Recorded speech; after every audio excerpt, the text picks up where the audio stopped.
l'invité de Béatrice Rulle aujourd'hui, 6 minutes avec Alia Chakarmanja, conseillère municipale du centre-ville de Genève sur la situation en Iran. Bonjour Alia Chakarmanja. Bonjour. Merci d'être sur Radio Lac ce matin. Vous avez donc déposé cette résolution que le conseil municipal va étudier, qui condamne la répression actuelle en Iran, répression liée à la mort de cette jeune femme de 22 ans, Mahsa Amini. Après son arrestation par la police des mœurs, elle avait laissé tout simplement une mèche de cheveux dépassée de son voile. Depuis, des manifestations très importantes en Iran, quasiment quotidiennes. Et donc cette résolution de la ville de Genève, qui ne reste qu'une résolution, et j'ai envie de dire qu'en attendre au-delà du symbole. Alors, d'abord, la résolution, elle condamne effectivement, mais aussi elle exprime sa solidarité et son admiration envers le peuple iranien dans toute sa diversité, qui lutte vraiment contre ce régime théocratique. Et puis, on soutient aussi le combat des femmes pour plus de liberté. Donc, la condamnation, c'est vrai que c'est un préalable aux autres invites de la résolution, mais je pense que, écoutez, moi je considère que la ville de Genève, c'était notre devoir de déposer un texte comme ça. C'est vrai que je n'attends pas un changement de régime suite à la résolution du conseil municipal, ça c'est clair. Mais je pense que toutes les petites actions sont importantes. Les Iraniennes d'ailleurs appellent à ce que, par un hashtag d'ailleurs, Be Our Voices, que les gens s'expriment et puis portent leurs paroles et donnent un écho à leurs paroles, vu qu'elles sont assez isolées, en plus maintenant avec des coupures d'internet, des réseaux sociaux. Donc je considère que vraiment c'est un devoir que nous avons et c'est notre rôle de déposer cette résolution. Vous évoquez effectivement cette résolution, sa solidarité et l'admiration de la ville de Genève envers le peuple iranien. Que dire de plus, effectivement, que l'on ne peut être que admiratif et admirative et particulièrement de ces femmes qui, au péril de leur vie, retirent leur voile en place publique. Absolument.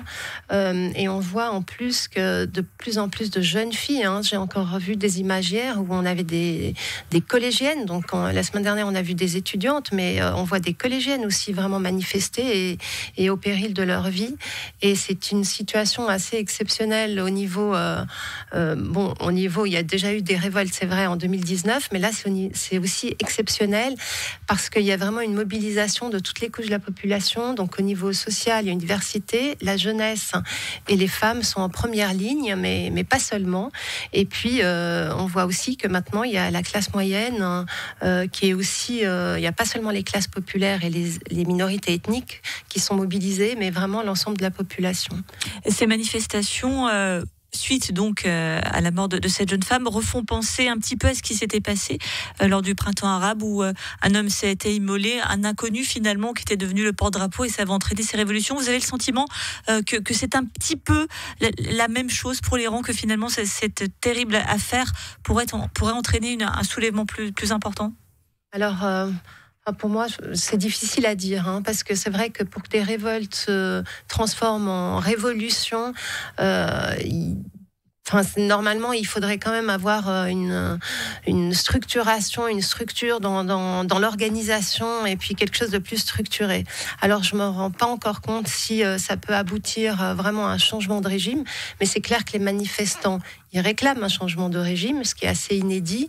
Et puis, on va voir comment ça va évoluer. Mais on voit aussi que le régime se montre assez inflexible, alors qu'en Tunisie, par exemple, au bout de quelques semaines, donc c'était même 3 semaines après le début, là on y est, en Iran 1, au bout de 3 semaines, vous savez, le président, il avait pris la fuite. Et il faut dire que les manifestants avaient le soutien de l'armée en Tunisie, ce qui change beaucoup la donne, en fait.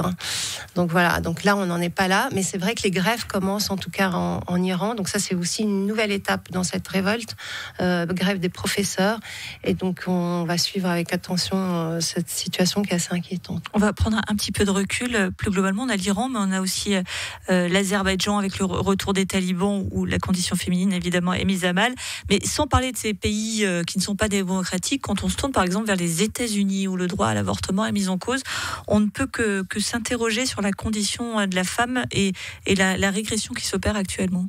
Ouais, c'est vraiment un constat qui est vraiment triste, mais on voit qu'effectivement, même dans les pays occidentaux et dans certains pays de l'Est aussi, il y a un retour en arrière sur des droits qu'on pensait acquis. Mais comme quoi, quand on dit que rien n'est jamais acquis et qu'il faut se battre tous les jours, eh bien ça, c'est la preuve évidente que le combat doit être continu. Pour terminer, c'est très bien de se mobiliser pour l'Iran, de la ville de Genève, qui met en avant, vous le disiez, ville des droits de l'homme. Mais on a quand même beaucoup moins de scrupules à organiser une fan zone pour le mondial au Qatar, en sachant toutes les conditions qui ont été celles des ouvriers pour construire notamment les stades et aussi les préoccupations écologiques. Et c'est quand même beaucoup plus facile d'être du côté des droits de l'homme quand il s'agit de s'attaquer à l'Iran, quand il s'agit de s'attaquer au Qatar. Alors, je ne le pense pas. Simplement, c'est vrai que en ce qui concerne la fan zone, eh bien, c'est quelque chose qui a été conclu en 2017. Maintenant, la situation au Qatar, elle n'appelle pas une mobilisation forte. Moi, je considère que les gens sont libres de boycotter ou pas. Ils auront droit à des petits panneaux pour leur rappeler la situation, quand même. Bon, moi, pour cette question de fan zone, je suis assez partagée. C'est-à-dire que je comprends qu'on veuille supprimer la fan zone pour des raisons évidentes de droits de l'homme et de violations crasses qui ont été commises durant toutes ces années. Donc ça, je comprends. Je comprends aussi ceux qui disent non, mais on doit garder. De toute façon, c'est trop tard. Il y a des engagements qui ont été pris en 2017. Mais c'est vrai que la situation intermédiaire qui consiste à dire, bon, on garde la fan zone, mais juste à côté, on vous dit quand même que s'ils ont été salauds pendant l'organisation des terrains et des infrastructures, eh bien, moi, cette solution, franchement, même qu'il y a des violations, et vraiment, ça me choque, je n'aime pas tellement cette solution, en fait, intermédiaire.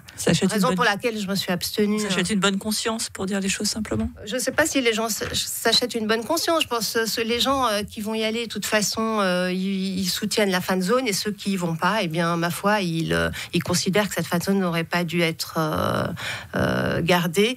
Mais voilà, donc je pense que ce truc à côté de la fan zone est un peu inutile et même je trouve que c'est assez cynique de le mettre à côté de la fan zone. Merci beaucoup Alia Chacar-Manja, conseillère municipale du centre-ville de Genève.